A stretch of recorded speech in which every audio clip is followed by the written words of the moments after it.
এখন তো পুরো পৃথিবী হচ্ছে একটা বৈশ্বিক অর্থনীতি, সুতরাং এক দেশ থেকে আরেক দেশে যাচ্ছে এবং মাইগ্রেন্ট লেবার যারা, তারাই বিশ্বের একটা মানে বড় জনগোষ্ঠীতে পরিণত হচ্ছে, প্রভাবশালী জনগোষ্ঠীতে পরিণত হচ্ছে।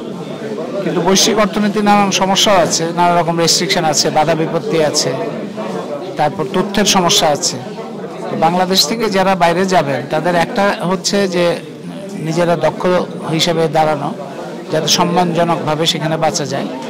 2 নম্বর হচ্ছে কোনো প্রতারকের ফাঁদে না পড়া, এবং সেটার ক্ষেত্রে সরকারেরও দায়িত্ব আছে যে সরকার যেন একটা নিরাপদ অভিবাসনের যে পথ এবং পদ্ধতি, তথ্য, এগুলো যেন এই সরকার তাদেরকে দিতে পারে। এটা তরুণদেরও চাওয়া হতে হবে।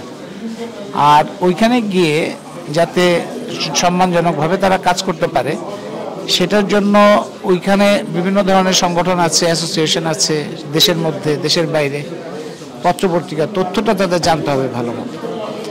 আর ফিরে আসার পরে ওখান থেকে ফিরে যে টাকা পাঠানো, সেই টাকা যাতে উৎপাদনশীল কাজে লাগে, ফিরে আসার পরেও সেটা যাতে উৎপাদনশীলভাবে ব্যয় হয়, সেটার ব্যাপারে সতর্ক থাকতে হবে। তাইলে তাদের অনেক সময় অনেকে প্রতারকের পাল্লায় পড়ে, যাওয়ার সময় বেশি টাকা খরচ হয়, প্রতারকের পাল্লায় পড়ে, জালিয়াতের পাল্লায় পড়ে মানব পাচারের শিকার হয়।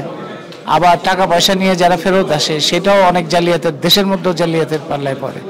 তো এগুলোর ব্যাপারে অস্থির না হয়ে, বেপরোয়া না হয়ে, খুব তথ্য নির্ভরভাবে সিদ্ধান্তটা নিলে আমার মনে হয় যে বড় বিপদ থেকে রক্ষা পাওয়া যাবে।